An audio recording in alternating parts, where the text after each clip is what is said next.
All right, welcome back. So we're going to be looking at the mindset shift from closing deals to driving outcomes. And this is a really, really important one. Okay, here's what we're going to cover. Transactions to relationships, looking at the difference between the two and what thoughts go into driving two very different types of outcomes. Success beyond revenue. Okay, what does that actually look like? What are the building blocks? Becoming a trusted advisor and earning that status. Problem prevention versus problem solving. Which one is superior? Can you have one without the other? And we're going to look at focusing on customer outcomes instead of you outcomes. Now, as usual, there's a little warning. This is the most important video in the entire course. Why? Because you are here right now. So pop your phone away, unless you're taking notes on it, and just be present for the next couple of minutes. Watch the whole video. Don't skip. You never know what you're going to miss. Okay? Don't fast forward, but you can watch it really quickly if you're a little pressed on time. All right, let's chat about transactions to relationships. And this may not apply. So when bringing in a new logo or a new company, it's always driving towards a big decision and a single moment in time. There is one defining moment in your relationship with them, and that is the moment they choose to make the transaction.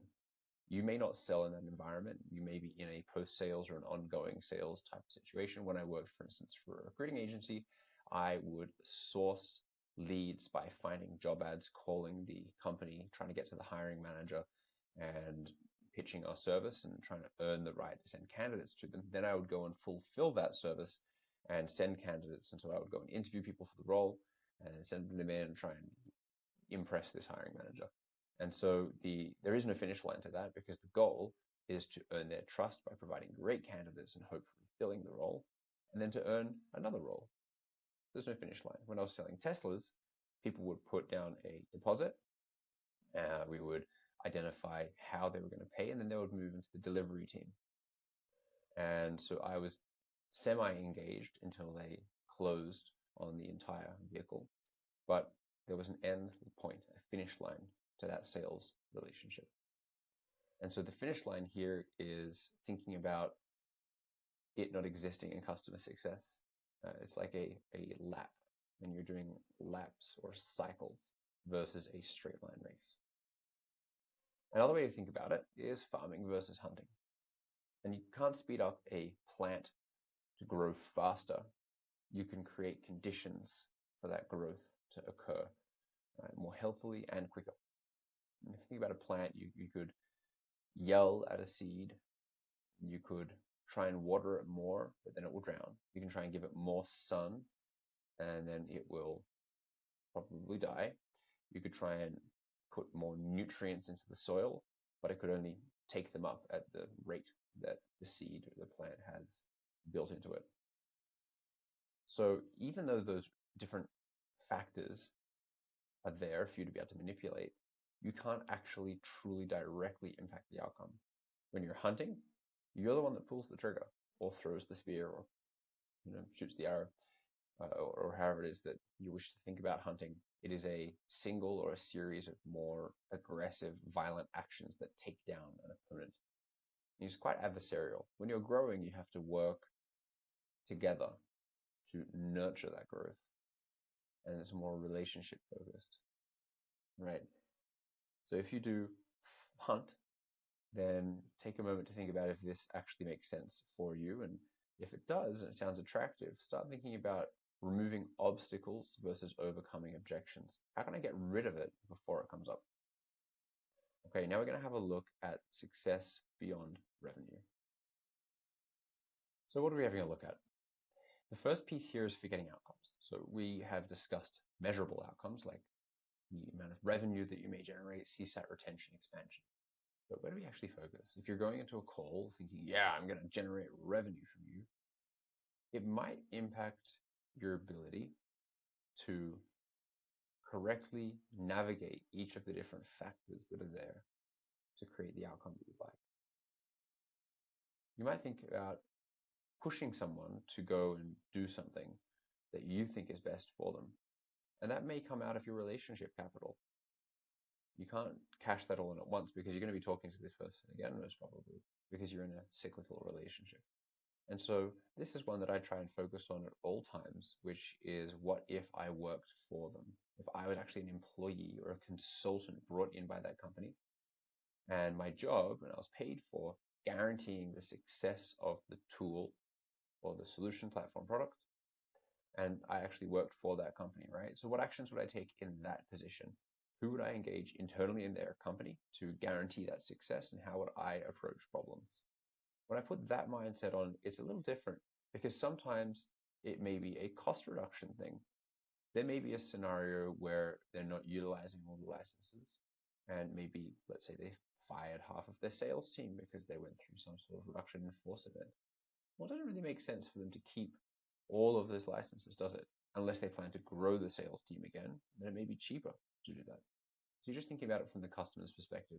It helps the story articulate itself, and you may take a short-term loss to become a long-term partnership. So you're just thinking about what they want.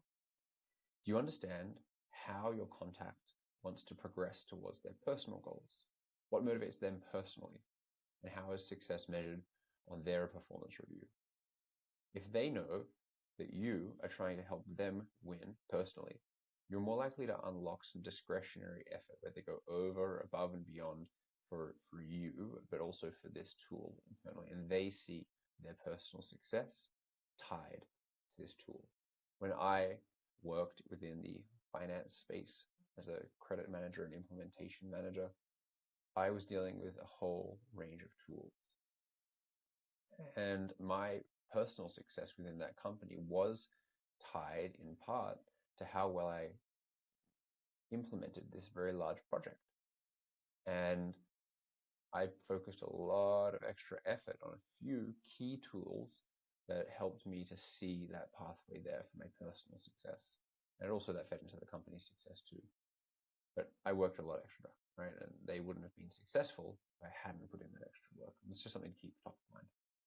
And so then the piece that you then go to is, okay, great, knowledge and skills. Does your solution owner or solution team have the knowledge to apply in the form of skills to drive that value? And this is a really interesting one, is if they're not doing something, they just may not know how. They may not know what they need to do. They may not know how they need to do it. They may not understand that there's a timeline and when. And they may not be motivated to do it. Is there anyone measuring them on their success? That's up to us to be able to help understand and guide. And then the last piece here, just moving myself out of the way so that you can see it, is insurance. Are you insured against rocky events?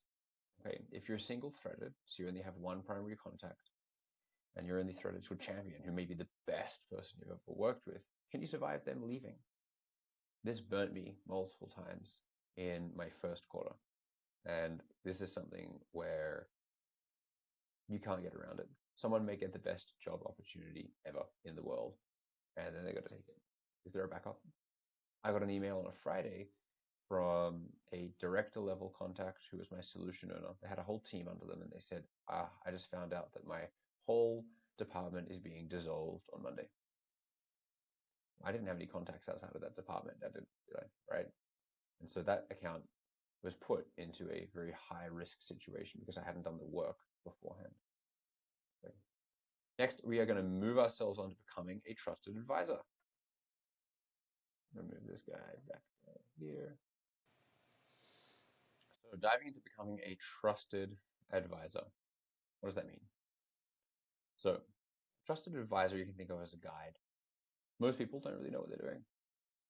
I sure didn't when I was using tools, just kind of figuring it out. Use the fact that you've done it before to guide them.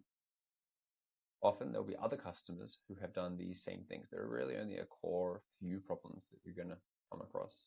So use the time that you have available to you to understand, okay, how can I help overcome this problem and guide them through the challenge? Not just tell them what to do, but to guide them. The other side here is to advocate. There is no one that knows your customers' needs more than you do. Okay? Leverage that internally. Advocate for what they need. And there is a revenue focus to this. If you're thinking about that lifetime value, what you're doing is you're removing obstacles You are facilitating the conditions for your customer to succeed. And sometimes the obstacles are internal ones. Maybe someone wants to make a decision which is going to make those customers churn early. Well, now, does the increase in revenue that they get in the short term from making that decision impact or outweigh the decrease in revenue from that customer churning early? Interesting thing to think about. Trust. Bank it like a currency. So here you think about making small promises and then delivering on them. You say you're going to send an email at a certain time, send it. You say you're going to look into something, then look into it and tell them what you've looked into, even if you don't have an answer. Build that trust, earn their trust so that you can get a seat at the leadership table when it comes time for large projects or initiatives that they're trying to pursue. Think about trust as a currency. And then stay ahead. And this one requires work. You need to catch up. If you're getting into an industry you've not been in before, or you're getting into a role you've not been in before, then there's a really solid chance that you don't know as much as your solution owner or team. So maybe you need to be one step ahead so that you can help point out a rock that's around the corner, or you can engage internal resources who are already ahead. And this one's really powerful because then you can compound your learning. You can learn as you go. And this is something that I strongly recommend, is engaging internal resources who do have that experience until you have gained it yourself. Okay, we're going to have a look at problem solving versus problem prevention. Now, solving. Think about this as the base level. You need to have it, but it is reactionary because the problem has to have occurred for you to solve it. They come to you with the problem. You solve that problem for them. They're still incurring the cost of experiencing the problem. So problem solving isn't the end goal. It is necessary. To build upon it, once you've solved the problem, we can look at prevention. And when you've solved it enough times, you'll understand that there are a series of variables that make that problem occur. So this experience lets you steer the customer around the problem in the future, achieving their outcomes without the cost of incurring the problem. And that's going into a trusted advisor position. You're able to point out ahead, hey, there's a bend in the road. You need to slow down a little bit in order to make it around the bend or you'll crash, right? Or maybe you're going to use a story that another customer who's one step ahead, actually, they incurred that problem. This was the cost of the problem. If you don't want to pay the cost or pay the price and get the outcome, maybe you could do it this other way, which is how the customer learned how to do it in the future. And then promotion. Are you promoting the problem that you prevented? What a piece. So do you help quantify the cost of what they just avoided? And you can do that through storytelling. You quantify the cost that another customer who has incurred that cost of the problem, you help quantify that cost for them in time, money, headcount, wherever it is that you have to deal with. And then you help them to understand what that would look like for themselves through some specific targeted questions to get down into the root point of, oh, if I do this behavior, I'm likely to pay that cost. If I do this other behavior or take this other angle, then I'm less likely to incur that cost. Pretty simple. Next up, we're going to chat about focusing on customer outcomes instead of your. And focusing on customer outcomes, we're thinking about no more me, I. So this was a phrase that I heard from someone that I was working with, a colleague, during a renewal conversation with an at-risk customer. And they said, I really recommend you look at the upgraded license types because I think it's a really smart move. And I kind of sat with it and I thought, this feels kind of wrong. Now, that person came from a BDR, a business development role. So they were a lead setter, an appointment setter, cold calling a lot. And they were very aggressive, hungry account manager. And it just sat wrong because there wasn't really any value or benefit or anything to the customer in that statement. And it was all about us. It wasn't really about them. It wasn't tied to their outcomes. And it also wasn't really actually what was good for them given the state of their company. And so we have to think about, what does the company want? Why did they bring our tool on, service, product, whatever it is in the first place? What are they trying to achieve? Then you're going to go a layer deeper, and what does the department that you're dealing with want? Specifically, what makes that department look good? What helps that department to fuel the engine or the vehicle of that company? And you may work with different departments, so you need to understand each of their different goals. Then, what does the leadership of the department want? Right? A director of finance may want to personally secure their director level role and then also deliver a project that saves a bunch of money for the company or makes a bunch of money. The finance department itself may have slightly differing objectives based on what the company wants, because it's probably more objective, right? Then, okay, what does your solution owner want? What's going to drive them forward in their success? How can we tie their personal project into the wider initiative that leadership has presented that fuels the growth of the company? And then what does the end user want? Is the behavior that they are being measured on aligned with what the solution owner is trying to achieve? And is that then aligned all the way back up? So we're trying to tie a relationship from the top to the bottom. The end user sometimes is going to be needed to do a different behavior that doesn't directly benefit them. So they might need to log a certain thing in a place that helps with analytics, that helps the company grow. And so then that's where it can get really tricky, where you might need to add some friction to a different process to make this one seem easier, right? That's where a bit of the art comes into it.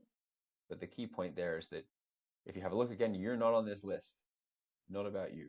So the me and the I, an easy way to replace this is through stories of a similar customer. So instead of you recommending it, you can comment on patterns that you've seen and make recommendations based on those patterns and similarities that you see. The more trust you have banked up, if you are a trusted advisor, they will take that on board and shift. And it will be a trust building exercise versus cashing in that trust to tell them what you think should happen. So in summary, what are we looking at here? Set the foundations for long-term success. Think about things in a cycle instead of running towards a finish line. Think about it long-term. What is going to help the lifetime value of this customer? Does it make sense for my company? It doesn't make sense for their company. Facilitating the conditions. This is a mindset shift. Am I facilitating the conditions for growth? All right. Not am I able to go and hunt down this one opportunity, but how do I keep this customer successful, happy, and renewing and expanding and growing, right? Take the time to really think about that. Up next, we're going to look at a CS superpower that you probably already have, okay? But until then, let's get to work. Follow through on those action steps. Actually stop for just a moment here, write it down, and think about, okay, like, am I more farming in mentality, or am I more hunting in mentality? Am I more missionary in mentality? Am I more mercenary in mentality? Start to understand yourself and how that ties into how you show up as a CSM and in customer success in general.